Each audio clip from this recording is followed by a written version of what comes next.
The Gunther Kofi match fucked, dude. That was fire. I think it's just honestly any match Gunther's in just is so Everything good. he touches is gold. It is. And Kofi, this is one of those matches where like you knew Kofi was gonna win, or you knew he was gonna lose, but you wanted him so badly to win. Right. So, yeah, it went really hard. There's also like history there, so between like New Day and Imperium, but it was a solid match, and it wasn't too long either. It went like it did what it had to do, and like it was like 10 minutes. It was a very, very good length. I don't know. Gunther's just so much fun to watch, and everything he's in, and I really want him to win King of the Ring. I think he's gonna. I don't think it's gonna be Jay. I don't think so. But that also brings me to Jay versus Gunther. Yeah. Jay beat Ilya, which is kind of crazy. Like, I mean, you kind of thought it was gonna happen though. But I thought it was gonna happen just from a fantasy booking perspective. Not even fantasy, because we've seen it before. But like, people know about the Ilya Gunther. Right. But when you put their two Jay and Ilya's like fight styles side by side, you're like, oh, Ilya wins every time. Yeah. But when you put it from like a WWE perspective and how they're, Jay's in the top spot. Jay's on the cover of Monday Night Raw kind of thing. Like, of course he's going to be Jay is in that position. Jay's very much up there right now, so I get it. I get, like, I don't know. If Jay wins King of the Ring, I don't know how I'll feel about it. I mean, I really want Gunther to win, because I think he, without the Intercontinental Championship, like, I'm not saying he's gonna like fizzle out or anything, because obviously he can't at this point, but I think he needs that that accolade there, because like, also, why wouldn't you give it to him? Like, he's very good at what he does. And I think just giving Jay King of the Ring just because he's over right now, like, I don't know.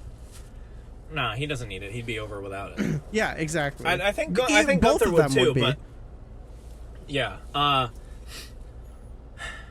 don't think Gunther's going anywhere. I think after this, I could see him contend for a world title. Like, I don't think we're far from seeing like him getting a world heavyweight championship. Yeah. He's the only wrestler currently that's winning matches with power bombs and Boston crabs. So right. Let's let that sink in. Yeah. What's going on with Braun Breaker? What do we think? Braun Breaker's mad because he's not in King of the Ring. And Adam brought him into his office and was like, hey, let me talk to you about it. And then he came back this week and he's like, I'm still pissed. I'm not in King of the Ring. So, what do you think? He said it just like that. He did. So, what do you think their plan with Braun Breaker is? We're going for heel Braun Breaker for sure. Yeah. I have no idea. I'm just like, Adam Pearce talked about it to the interviewer backstage, and he was like, yeah, we talked about it. He's all good. And then he shows up and he's like, it's not all good. Yeah.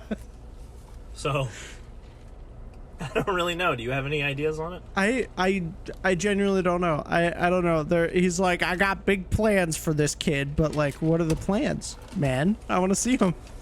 Yeah, let's see the plans. I'm wondering, like, after King of the Ring, if, I don't know, maybe he goes for like Intercontinental, but you also have that Sammy and Chad Gable feud right now. But they're having but they're having the triple threat, so it's like I don't know. Like, maybe you insert Braun Breaker there, but speaking of Chad Gable, Alpha Academy, what do you think about everything right now? And how he literally just fucking slapped Otis in the face. He's abusive. Abusive gaslighter. He's a gaslight gatekeep girl boss. For real. I still think it's funny that he's like, we're a team, and you guys are gonna help us win my Intercontinental Championship. Yeah. I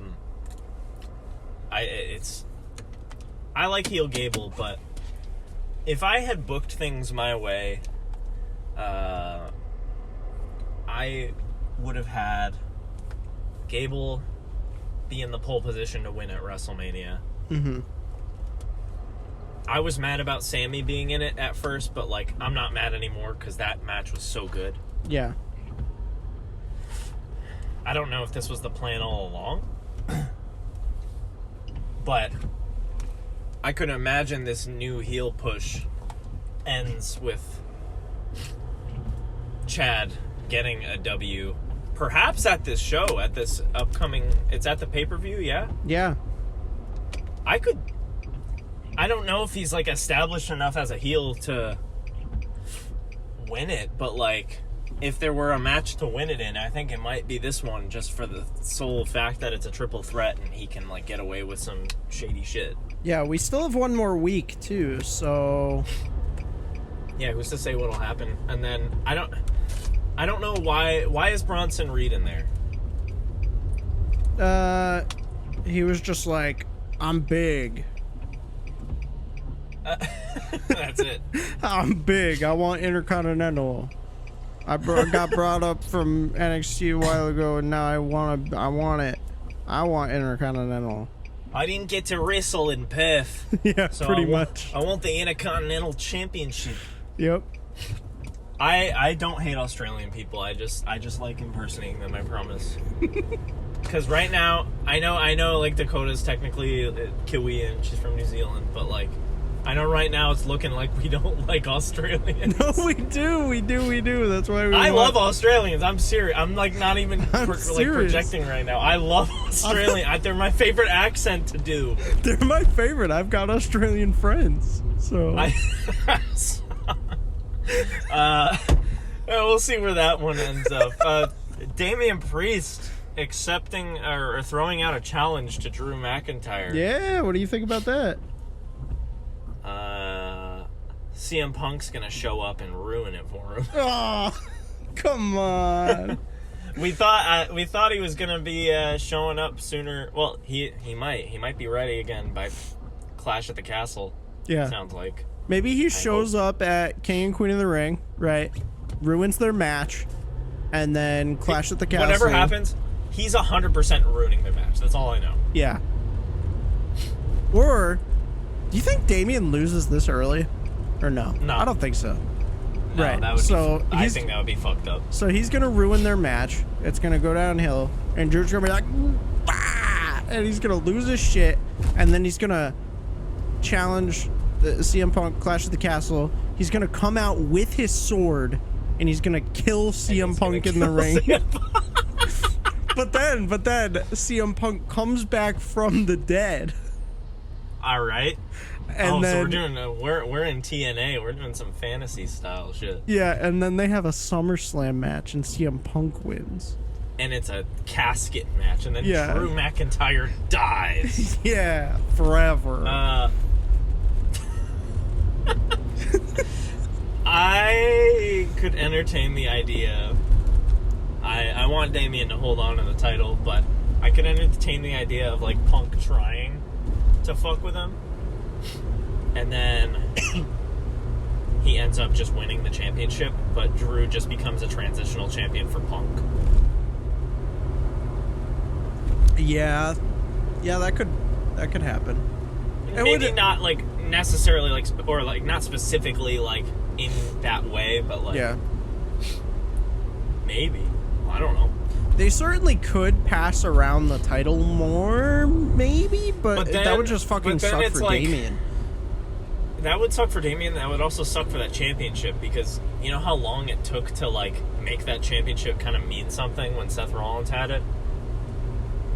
Like, because when he first won it, I was just like, oh, this is just like a means to an end, like, to split up the brands and the championships. And so, like, it didn't really mean anything to me at first, but then Seth fucking fought for like 8 months with it or something. I don't even remember when they debuted it, but it got to a point where it felt important enough to where Seth like put his fucking body on the line just to like fight every week. Yeah, and he had it for what, like, well over a year, right? Was it over a year? I don't even remember when it got.